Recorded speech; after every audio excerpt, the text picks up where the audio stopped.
Hey, I'm Manuel Romero, and I am Third Culture.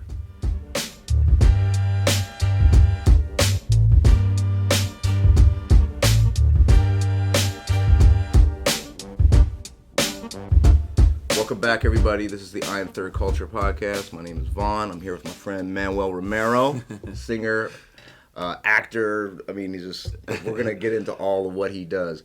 But thank you again for sitting down with us. My pleasure. It's always a great time being with you. So, Manuel, why don't you tell us a little bit, since this is the Third Culture podcast, we touched on it on the short conversation, but that third culture experience, especially, I mean, it's hard being a kid, period. Like, the world is a big place, man, and just trying to figure out who you are in the midst of other kids that have no idea either. Yeah. And a lot of times it's a very trying experience. I know I had some traumatic experiences. A lot of third culture kids do, of just trying to fitting in is hard with all of your same kind. Right. But when you are sometimes the outlier, the one who's a little bit of this or a little bit of that, sometimes it can be confusing. Mm-hmm. Sometimes it takes a while to reconcile that. So maybe tell the listeners, what your influences are, like your mom and your dad, and where you grew up. But then maybe talk a little bit about some childhood experiences that you remember were formative to who you are today. I mean, yeah. So, I mean, my parents. I come from a very diverse family background. Got family all throughout Mexico on my dad's side, and then my mom's American. Blonde hair, blue eyes, and just on my mom's side, they traveled all throughout the country when my grandpa was in the Navy. So, I mean, different influences, friends that we still see to this day, from different countries and whatnot. That's, kind of my background. That's where I come from. And then obviously being involved in music at a very, very young age, I got to meet so many different people, so many different styles of musicians and singers, songwriters, different lifestyles. I think all of that helped form and shape who, the person that I am today. Yeah. But I mean, I remember, just even in middle school, like I said, music has been a part of my life since I can remember. And I remember in middle school, little things like my parents used to have this big white van, and on the side of it they'd put my picture on it because they were promoting Manuel Romero, and I just remember getting out of school and every day you'd see that big white van coming down the street and all the kids would see it and look, and I'd be like, oh no, Mom, no, don't drive that. Sometimes I'd run out and just meet her at the corner, that way she wouldn't have to drive in front of the school.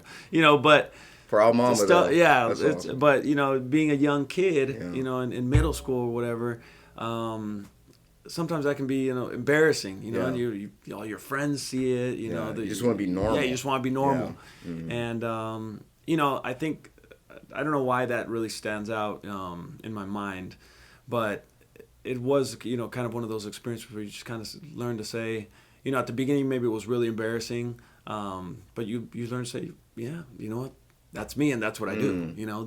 That's who I am. That's good. And I mean, it took years and years, later to really, I guess, be proud of that. Kind of let go of all the fear, the embarrassment or whatever. And I mean, I look back on that and I say, wow, I was different, than the rest. Mm-hmm. And I mean, we're all unique, it's just sometimes especially when you're a young kid, it takes a little time to figure out what the heck am I going to do with my life? What's my purpose? I was fortunate enough to always know that I loved music. But I never knew how far I was really going to take it. And I'm just thankful that, one, I had the support of my family to go ahead and be able to do that.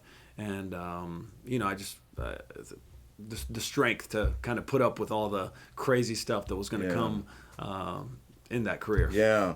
So going back to those childhood days, so how did you go to many different schools? We moved around a little bit. Okay. Obviously in Mexico, I did my elementary school in Mexico City. And then when I came back, I actually ended up finishing 6th grade in Milpitas. Okay. And I went to school there. And then my mom actually became a Spanish teacher. So then she took me and my sister up to her school. So we bounced around a little bit. So like, yeah, so I remember, in my childhood, my mom is Korean and my dad is American, German. But so I experienced, when because we grew up in a very kind of rural neighborhood, like Right. small town, 1,000 people, country, farmers, hunters, and it was all Caucasian white Americans, and then me, and Yeah. then I had kind of some Asian features. I was the Asian kid in that Right. context. But then I went to a small Korean church with all, full ethnic Koreans, and then I'm the white kid there. So did you get any of that? Like in this setting, you're the white kid, and in this setting, you're Yeah, the I remember. So I went to for high school. I went to Valley Christian in Dublin, and yeah, I mean it was kind of a little bit of that where I was definitely like the Mexican kid, and even though it was just like, I mean, usually I'll go somewhere, just to McDonald's, whatever, and people never guess Yeah, that yeah. I'm Mexican or that I speak Spanish or whatever. But yeah, at that school, I, kind of Gotcha. stood out as Yeah. as that, which, I never saw it. It wasn't like a negative thing Okay. or anything where I felt like, oh, I'm being discriminated or anything. It's just, I Yeah. mean, I was proud of that actually, but. Yeah, I mean that's something that I do remember that Yeah. I stuck out a little bit. The story about the van kind of reminds me of when I was a kid. Like my mom would drop me off at, I remember, elementary school, and she'd be rocking like her Korean folk music, and I'd just be like, "Oh man, can we turn Come on, Mom. Yeah, it's like, please turn it down." But it's like, I mean, being a child, even having a boy myself, and trying to experiencing those years again through his lens, it's just like, man, being a kid is tough, man. It is. It really Yeah, is, and yeah. it's just you're thrown into this environment that is so complex, and there's so little of you at this point, Yeah. of trying to figure that whole thing out, man. There can be riddled with some pain and some Yeah. discomfort, Yeah. but it's kind of through that process that we discover who we are and Exactly. become who we are. I remember too, with my experience, I felt, out of place at school, out of place at church. I felt, in place at home, of course. But I felt that baseball was an outlet for me. So sports became this place where no one really cared. They just wanted you to be able to hit and Right. catch. Was music like that for you? Yeah, I mean, music was not necessarily. I've never really felt like an outlet for to escape, any bad feelings or good feeling, whatever. I mean, it was definitely a tool that I use and just something that I also just naturally enjoyed. Gotcha. No one really forced me to do anything. I mean, my parents did put me in a singing competition early on, which I was pretty much scared to death to go up on that stage, but that was the only time I can really remember where I was like, I just don't want to do it, but I was just shy, but I Gotcha. loved to sing. Yeah. And yeah, music was and has been still to this day just a really fun and kind of easy way for me to just maybe relieve stress. Or if I see something on TV, I mean, I'm naturally just, I don't know, writing a song about it for some reason. It's just something that comes naturally to me, and I've always really loved to do that. I mean, I also love sports, and that was also something that I remember in high school and stuff, playing soccer or whatnot. Yeah, that was kind of where we, even if you didn't talk to the kids on your team, regularly, it's kind of where you came and all of a sudden you connected with them. It was just, I don't know. Yeah. But yeah, music has obviously been a huge aspect where I can just kind of say, this is me and let That's loose. good. That's good. So this music competition you're talking about, was this America's Got Talent? No, Or this was something earlier? this was something different. Okay. Yeah, this was basically when I first started out. So yeah, along with that, then, so like how you mentioned your father was musical, which I didn't know that. Oh, until no? now. Yeah. So like maybe tell us about that environment for you that kind of helped put you on that course. Yeah, I mean, just having him always have music either playing in the background or him playing his guitar. I mean, it's just something that I always grew up with. So it made it. I mean, I don't remember when I first started singing, but I've seen the videos of like 4-year-old me just standing there with my little cowboy hat, and he's kind of strumming along, and I'm singing, Wow. and now I've had all this experience, and I look at that little kid, and I'm like, man, Wow. He was pretty good, you know. Like Wow. he's in key and in Yeah. tune, whatever. It's just like, it's just really cool. It's Yeah. really cool, and yeah, to have my dad there, kind of every step of the way. Yeah.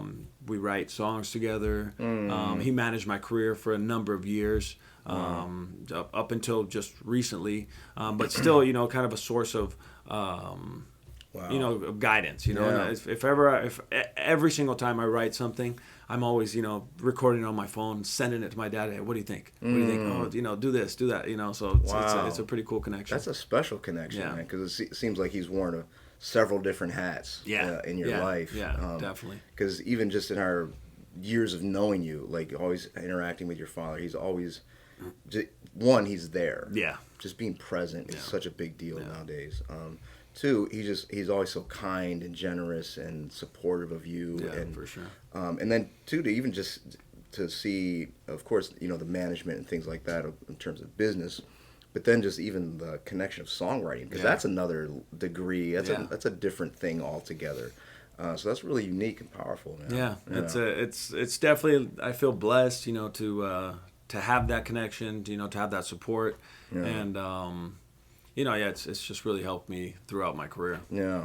So going to that first singing competition, what's going through your head, Oh man? man, I mean, just nerves. Because up I until that point, was it just singing around the house? Yeah, I fun mean, things it like was that? Were well. you performing much? They had a no, not at all. I mean, that was really my first, you know, kind of performance in front of a crowd, and it was funny because you know, I Getting mean, graded. I'm literally going up onto this little stage, and Yeah. my parents are like, okay, you just have to sing here, Yeah. and you know, there was a big stage that you know artists were on and everything, and I was like, I don't want to go up there. They're like, no, you just have to sing on this little stage, just a few people. Okay, I was still scared. Well, little did they know. I don't know if they knew or not, but I didn't know. If you won that stage or that round, then you're going on the big stage. So sure enough, you know, I sing, I'm done, I'm all like, okay, If you'd have I known don't that, have to would do you this have- anymore. If you'd have known Probably that, would you not. have tanked it? Probably not. Yeah, That's probably great. not. But I mean, it's just yeah.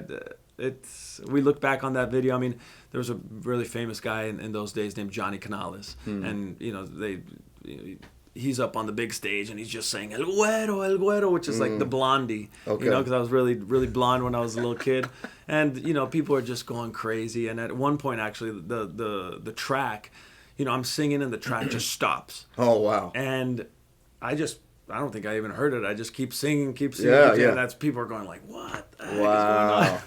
So it was pretty cool.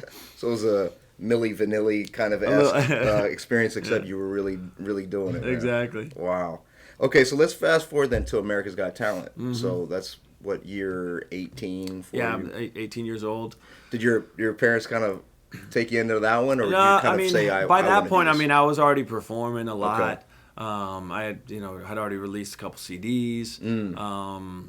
So I mean, music was already, that was my main focus. You Yeah. know, that was my career at that point. And this opportunity came up to kind of step onto the world stage and have some, you know, some really good exposure via this TV show, America's Got Talent. Mm-hmm. And yeah, sure. So sure enough, we went to an audition in San Francisco, and I made it. And then they're okay. You're gonna go to LA and you're gonna, you know, perform here in front of the judges, blah blah blah. And that was kind of my first experience of kind of traveling on my own, because since I was 18, it was no longer, you know, the company won't pay for, you know, parents to travel with you. see. You're not a minor anymore. So it was like the first time I was Oh, like, okay. I'm leaving home. I'm going to LA by is myself.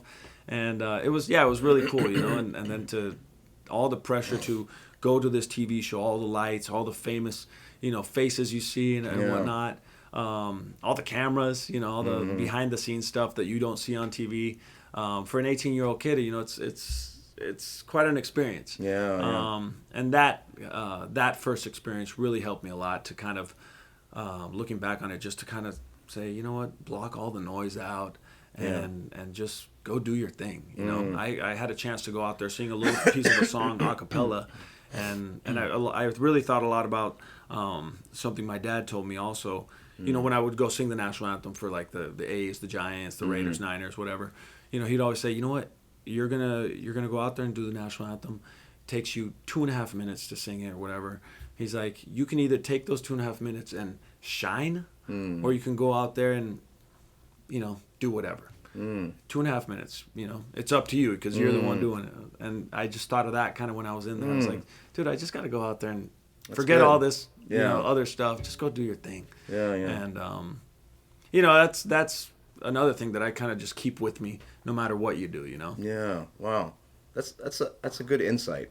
Because sometimes I think you can look at those huge experiences and it looks like you're entering into this indefinite, undefined space of like judgment or exposure. Like it's very vulnerable. Yeah. And to just kind of whittle it down and be like, hey, look, this is going to take 2 minutes. Have fun with it. That's a great way to look at it. Yeah. That's very cool. So like through that whole America's Got Talent, you actually you had to win some rounds, right? To get to the semifinals, of course. How are you feeling? Like, because and the reason I'm asking is I think that we talk about identity with third culture, but like there's a musical identity that we have too, and sometimes with creatives it's really hard.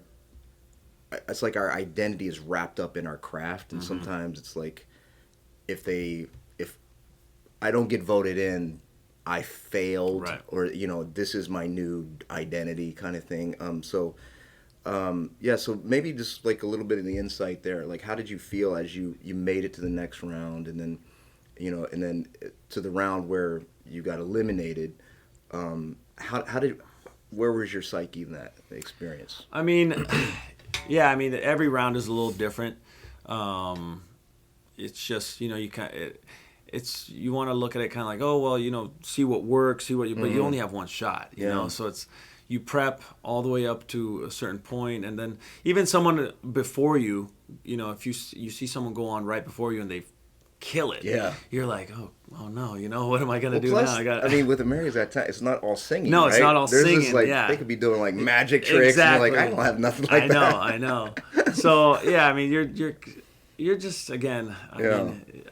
Every round I would try and prepare something a little better than what I did the previous round. I remember one point I brought my guitar out and I did like a medley of a couple different songs or whatever. And I remember kind of coming off stage, and I was kind of nervous, So I remember playing, and my hand was kind of, a little shaky or whatever. I was just like, oh, what's going on? Come on, play. And I just remember coming off stage and being like, oh, man, like that wasn't my best. I know I could have done better. But then as I go backstage, everyone's like, dude, like that was freaking awesome. We didn't hear you do that before. And I was like, okay, like then maybe I did do pretty good. And sure enough, I went to the next round and whatever. So that was there's a ton of positive experiences throughout that journey. And then getting I guess not chosen to advance at that point. It's always a bummer. Whenever a door shuts, it really really sucks. But that's another thing that kind of in this career you got to get kind of good at saying, and not just saying it but believing it, that everything does happen for a reason. Even the negative stuff, even the stuff that you kind of just say, why? I remember sometimes you ask yourself, you ask God, why is this happening to me? Why does the other guy get to go? But it really does happen for a reason. I can truly say I believe that even to this day. I got tired of saying it for a while because it's like, you're working so hard and it's just like, is this ever going to happen? And now, today I'm fortunate to be signed to a major label, and not only be signed to them, but actually working together, where I see that the team that I have around me is the right group of people. With the right mindset and the right vision for what my music has become to this day, and I'm just finally I'm saying, okay, it is happening for a reason. That's why I didn't go down those other paths, because this is the one that I was supposed to start walking down. That's good. Well, congratulations, by the way, with the thank you the new deal and everything. Maybe talk about how that evolved. Like how did they approach you? So that's another cool thing is So I did America's Got Talent. Then later, years later, I did a show similar to that in Spanish. It was called Va Por Ti. So I joined that show, made it on, and I actually made it to the finals in that one. But I was fortunate enough to meet via the coach on that show that had chosen me for her team. It's like a vocal coach. Vocal coach. Okay. Well, she's a singer. Okay. So it's kind of like The Voice, where you know a performer will choose a team. So I was chosen by this young singer. Her name is Leslie Grace, and she sings kind of like bachata, reggaeton. She's very an urban artist. So I was chosen for that team, and via her management, they became interested in me. Just from seeing me perform on the show and whatnot. After that, we end up kind of hooking up and exchanging information. I go to LA, meet with them, and it just kind of worked very naturally. They're really kind of good people, just down to earth, very successful but down to earth. Yeah. And through that relationship, we then were put in touch with Warner Music, and now I have 2 singles out already. Wow. 5 tracks recorded, and I'm really, really happy to say that the first single that we released is one of my own songs. Wow. So that has kind of also been, it's been pretty cool, as not just as a singer but as a songwriter, to have someone believe in your music. Yeah. It's a really cool thing. Wow, that's really great. Congratulations on that, man. Thank you. Well, here at in San Jose at Cathedral of Faith here, like you've done some acting for us as well. Yeah. So like, how much of that have you gotten into? I've definitely focused way more on the music side, but I love acting. I've acted ever since I was a little kid. I did a movie in Mexico where my first kind of movie acting experience, and it was one of these old Western type films where I even got shot. Wow, my clothes are exploding and everything. Dude. So it's pretty cool. But yeah, I've done a lot of musicals. Yeah. Then obviously I gotta say this is one of my favorite things to do every year now is play Jesus here at Cathedral of Faith. Wow. And it's I guess acting's a lot like singing, because you are acting when you're performing a song. You're trying to get into it as much as possible, and acting's just the same way, and playing the part of Jesus is probably the most challenging thing I've done in my acting career, just because everyone, I feel so, you have maybe an image of how Christ was and whatnot, and trying to portray that is pretty tough. And then also just the for those that have seen the production here at Cathedral, how emotional it gets, and you see the blood and you see, and it's physical too. It is.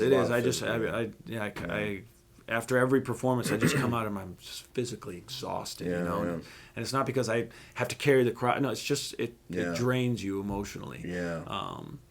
But it's so much fun, I love it. You do an incredible job. It's really it really has elevated the experience for all of us. So it's an amazing job. So you also have a new addition in your life here. I do, recently. Tell us about that, man. Yeah, I just became a dad in November 21st. And it's just beautiful, everything's kind of happening in my life right now, a lot of big exciting things, and I gotta say that the most exciting of them all is little Juliana. Wow. Just a couple months old now. Wow. To me it's one of the most incredible experiences of in being alive, is seeing that little person bear your genetics, and when they get older, even with my son, I'll be like, when he does the proud dad, you see something, you're like, wow, that's me. Yeah. But then there's also the other side, like the way they respond, and maybe not the greatest, and you're like, oh, that's me. Yeah. It's like, just seeing and experiencing the world through their lens is just, it's quite amazing, man. Yeah. And what do you think? because of your third culture experience growing up, you had a diversity, inside the home, with, being biracial. How have you thought about that much about, like, I want to make sure that my, I guess to frame it, because as me as a dad, having that being such a formative thing, I wrestled with it for so many years.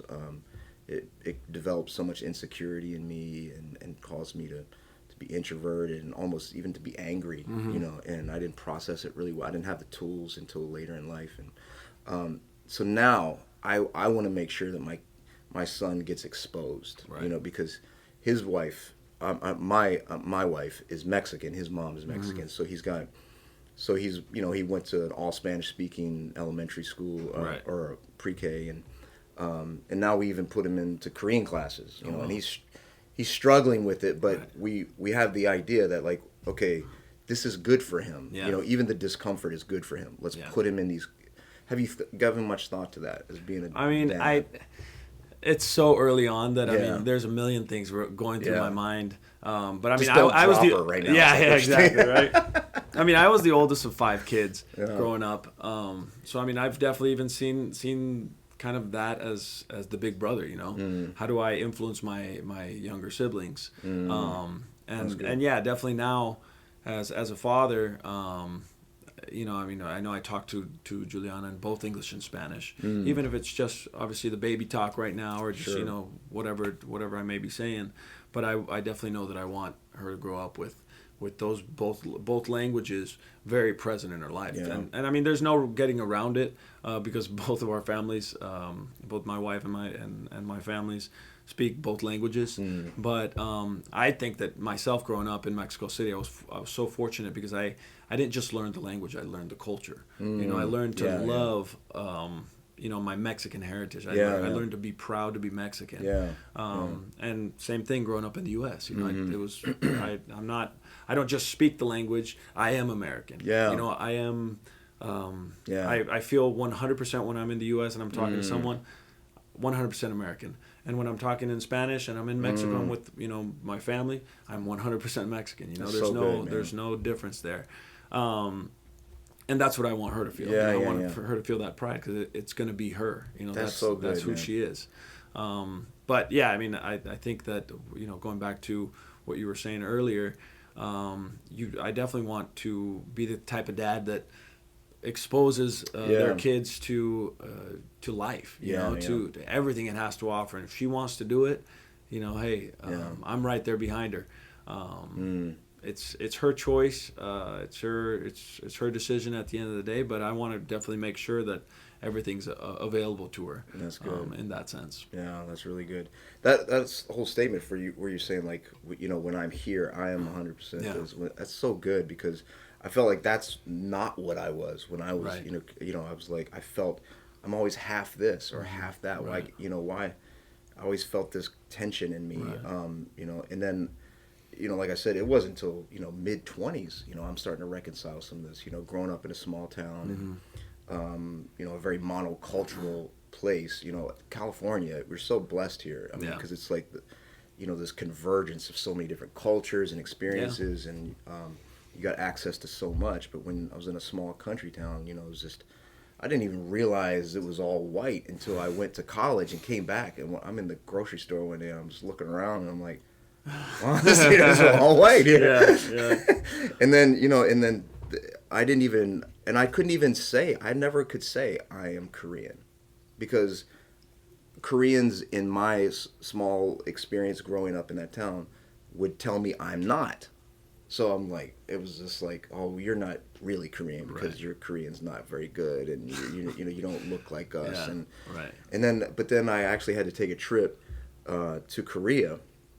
And I actually sat in a room with like 20 of my relatives. I was like, wow, okay, this is part of who I am. And I think that's so important that we have those experiences, for sure. That really help us shape our identity. We're going to take a quick break here of this part one of the segment. Cool. And then we're going to finish up in part 2 and get a little bit more deeper into the Manuel Romero story. Thank you.